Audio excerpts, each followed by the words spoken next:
Donc du coup, moi je suis Marianne Figarol, j'ai cofondé l'association So Many Ways il y a un peu plus de 3 ans maintenant, qui est une association qui part du constat que les parcours linéaires c'est terminé et que personne n'est préparé à ça. Et nous on s'est posé la question de comment on pouvait donner les clés au maximum d'individus, et en particulier les jeunes, pour être acteurs de son parcours, c'est-à-dire trouver à chaque étape de son parcours professionnel la place qui nous correspond entre à la fois ses aspirations mais aussi ses besoins hyper pratico-pratiques et les réalités mouvantes du monde professionnel.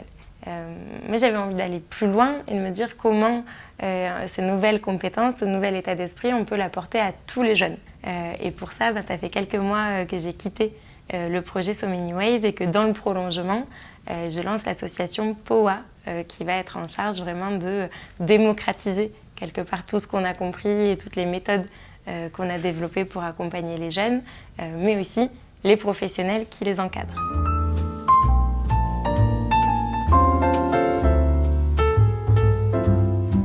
Donc du coup, nous, ce qu'on a observé sur ces 3 premières années, on s'est posé la question de se dire ok, qu'est-ce qui est en train de se jouer? Dans les médias, on parle énormément des jeunes qui veulent tous du sens et de la flexibilité. Nous, ce qu'on voyait sur le terrain et ce qu'on a observé dans nos propres expériences, c'est que ce n'était pas toujours le cas. Donc on a décortiqué un peu tout ça, on a interviewé une grande partie des jeunes qui sont passés par nos ateliers, nos événements pour comprendre un petit peu ce qui se jouait, et on s'aperçoit que le rapport au travail, il est très subjectif, que chacun a sa définition et ses attentes de qu'est-ce que c'est travailler, qu'est-ce que j'en attends, et qu'en plus d'être subjectif, c'est évolutif. Donc on ne veut pas la même chose tout au long de notre parcours, tout au long de notre carrière, et c'est ça qu'il faut apprendre à identifier. C'est sur ça qu'il faut apprendre à mettre des mots pour arriver à trouver une place qui nous correspond, qui nous convient. Ce qu'il y a d'assez intéressant dans les recherches qu'on a faites, c'est qu'on a commencé à modéliser différents rapports au travail. Nous, on en a identifié 5. Le premier, nous, on l'a appelé le mode stabilité, qui est plutôt quand on attend de son travail, qui nous donne une certaine forme de confort, une certaine visibilité, donc de se dire, voilà, mon travail, c'est une constante dans laquelle j'ai des repères, et après, tout ce que je vais faire en dehors, c'est ce qui va pouvoir donner du sens, de l'excitation, de l'apprentissage, selon ce que je recherche dans la vie. Le deuxième mode qu'on a identifié, on l'a appelé le mode carriériste, même si c'est un mot qui est très connoté. Le mode carriériste, c'est quand on va attendre de son travail qui nous procure une certaine forme de reconnaissance, qui nous permettent d'évoluer, d'être reconnus pour nos talents, pour notre leadership, pourquoi pas d'être mieux rémunérés, puisqu'il y a aussi cette dimension-là, d'accéder à des postes avec plus de pouvoir. Donc c'est quand on a cette priorité-là dans nos attentes vis-à-vis du travail. Le troisième mode qu'on a identifié, c'est le mode de quête de sens, donc celui dont on parle beaucoup et qui concerne finalement pas tant de personnes que ça, mais qui est quand on attend notre travail qui nous permet d'être utile à la société, au bien commun. On voit beaucoup la partie associative derrière ça, mais il y a aussi tous les métiers d'intérêt public, un peu vocationnels, qui peuvent être dans le soin, par exemple, ou dans la défense des droits. Il y a tout un tas de métiers qui rentrent dans cette catégorie-là, mais c'est quand on attend en priorité, donc, que notre métier nous permet d'avoir un impact sur le collectif et sur la société. Le quatrième mode qu'on a identifié, c'est le mode quête de soi, qui est souvent un peu confondu avec les précédents. Ce qu'on a appelé quête de soi, nous, c'est quand on attend de son travail qui nous permettent d'apprendre, de se développer, de mieux se connaître, de monter en compétences. Donc on va avant tout chercher un épanouissement personnel à travers le travail. Et le dernier qu'on a identifié, c'est le mode transformateur. Ce qu'on a appelé transformateur, c'est quand on attend quelque part que notre travail nous permette de faire bouger les lignes, qu'on peut mettre notre pierre à l'édifice, et qui peut se confondre un peu avec les notions d'utilité sociale que j'évoquais avant. Mais là, on va être sur des profils qui ont plutôt envie de transformer les manières de travailler, de transformer leur entreprise, d'innover, et qui vont du coup avoir un rôle un peu de poil à gratter ou de faire bouger les choses au sein de leur entreprise. Ce qui est très compliqué derrière ces 5 modes, c'est que souvent, on n'a pas un et pas du tout les autres. On a un petit peu tous ces modes-là qui se mélangent. Et nous, tout notre travail, c'est de permettre aux gens d'identifier quel est le mode le plus prioritaire, quelque part le plus important en ce moment, pour qu'ils arrivent à faire la part des choses et à orienter soit leur recherche d'emploi, soit la manière de faire évoluer leur job au sein des entreprises.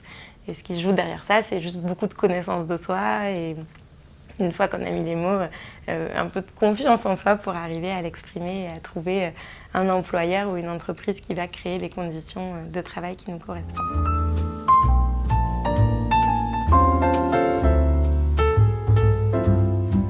Du coup, aujourd'hui, on est face à une double mutation du monde professionnel, puisqu'on a à la fois un monde professionnel qui est de plus en plus mouvant, incertain. On va avoir tous plusieurs métiers différents. On parle beaucoup de toute la numérisation, digitalisation, robotisation, donc toute une économie qui est en train de se transformer et qui transforme derrière les compétences dont on a besoin dans les différents métiers. Et enfin, il y a une forme de précarisation du monde pro qu'on doit constater. On a 9 emplois sur 10, 9 embauches sur 10 aujourd'hui qui se font sous forme de CDD. Donc 80% de ces CDD durent moins d'un mois, donc il y a une forme d'instabilité. On a vraiment un monde professionnel qui est, on va dire, de plus en plus morcelé et qui demande aux individus d'arriver à rebondir un peu à chaque étape de leur parcours. Et de l'autre côté, parce que sinon ça serait trop simple, on a des nouvelles aspirations, des nouvelles attentes vis-à-vis du travail qui sont pour moi beaucoup plus contextuelles que générationnelles, mais qui sont très très visibles chez les jeunes. Donc on a vraiment quelque chose qui s'accélère et on ne sait pas qu'est-ce qui est la cause et qu'est-ce qui est la compétence, mais en tout cas il y a un enjeu à dealer différemment avec les parcours professionnels. Pour moi, il y a 2 grandes choses qui se jouent derrière ça. Il y a à la fois le fait d'avoir conscience de ces nouvelles réalités et de comprendre, d'arriver à lire un petit peu le monde professionnel qui s'offre à nous. Et puis après, il y a une question plutôt de posture et de compétences, donc de se dire, ok, les choses sont plus toutes tracées, donc comment moi, je peux arriver à naviguer, apprendre à être autonome et agile pour arriver à trouver ma place. Et ça, c'est quelque chose qui est assez logique sur le papier, mais qui, dans les faits, demande de développer de nouvelles compétences, et qui ne sont pas des compétences métiers, mais plutôt des compétences individuelles liées à la personne. Et les 2 principales, nous, sur lesquelles on travaille, c'est la connaissance de soi et puis la confiance en soi. Une fois qu'on sait un petit peu ce qu'on veut, il faut arriver à se faire confiance pour se mettre en action et justement expérimenter, tâtonner pour aller rechercher soit les métiers, entreprises qui nous correspondent, soit les environnements de travail qui vont correspondre à nos attentes.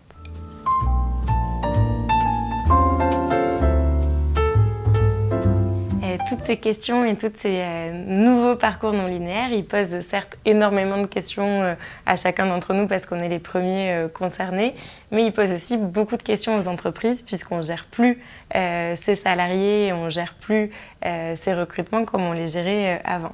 Il y a un vrai enjeu pour les entreprises d'arriver à se mettre en mouvement et donc quelque part à trouver les bonnes compétences au bon moment et à les mettre au bon endroit. Et ça, c'est assez compliqué quand en face, on a des personnes qui n'envisagent pas forcément de rester, qui ont des attentes pas toujours stables, voire un peu contradictoires les unes avec les autres. Et on ne peut plus, du coup, pour les RH, donc les personnes qui s'occupent des ressources humaines, gérer les accompagnements comme on le faisait avant. Avant, on avait un peu des solutions standardisées, on va dire, on proposait un peu la même chose à tout le monde. Aujourd'hui, c'est plus le cas. Aujourd'hui, il y a un vrai enjeu pour les entreprises à arriver à individualiser les réponses, les parcours, les accompagnements qu'elles proposent, c'est-à-dire à personnaliser chaque solution à chaque salarié. Et ça, à l'échelle d'une grande entreprise, ça peut être quelque chose d'assez compliqué et ça demande du coup de redonner une forme de pouvoir aux personnes, de recréer une confiance et surtout de créer une co-responsabilité. On ne peut plus décider pour les gens, on doit impliquer les personnes dans la prise de décision et dans la construction des parcours individuels, mais aussi du coup de l'entreprise collective.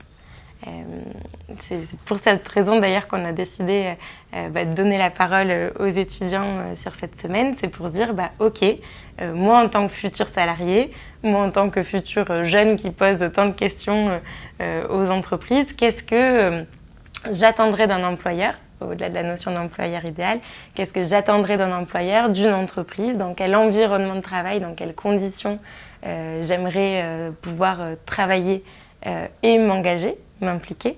Et c'est tout ça qu'on va du coup creuser ensemble et réfléchir, parce qu'il y a un enjeu de taille aujourd'hui à réinventer les politiques en RH des petites entreprises comme des grosses. Et du coup, on s'est dit que le mieux, c'était de le faire collectivement.